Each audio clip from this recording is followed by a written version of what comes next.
American Urban Radio Networks. The new movie Blood First is a crime drama that tackles tough issues that plague inner-city communities, issues like violence, drugs, and incarceration. But as the title suggests, the movie produced by Nora Films also focuses on family, manhood, and brotherhood. Producer Rasheed Jihad. The messaging with Blood First is that we're speaking directly to fathers.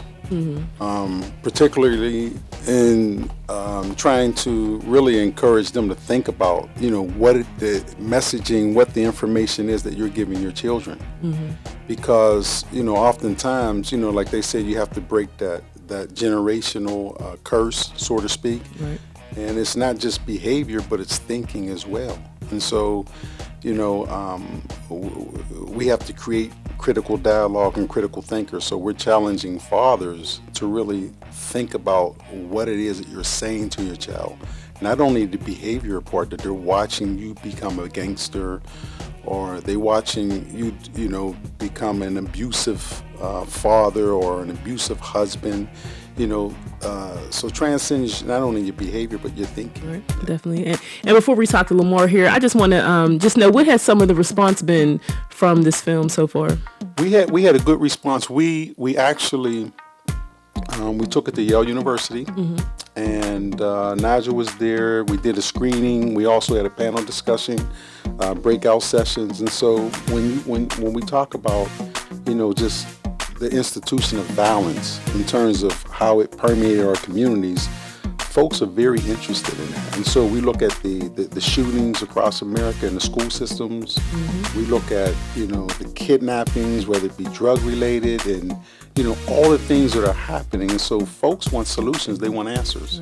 And so we are getting very thoughtful and insightful dialogue around the film, and so, which is what our intent was. And so, we're grateful for that.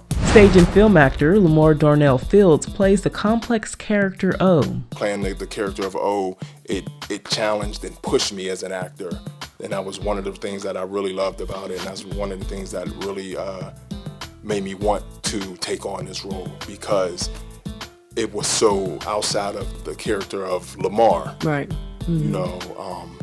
And having Naja as a director, and the way she pushed you and the way she pulled it helped me to manifest this character, to a belief. I don't know if she can tell you, there were times where we were filming on location and in Homewood, and we had neighborhood kids and neighborhood people around, and sometimes they couldn't see what was being filmed, but they could hear. And they would come up to us after filming, like, it sounded so real, like it sounded, and to hear that, and to know that I became this character of O was great for me. It elevated me as an actor. Blood First is available now, and for more information, visit norafilms.com. I'm Allegra Johnson for AURN.com. American Urban Radio Networks is Urban America's radio leader.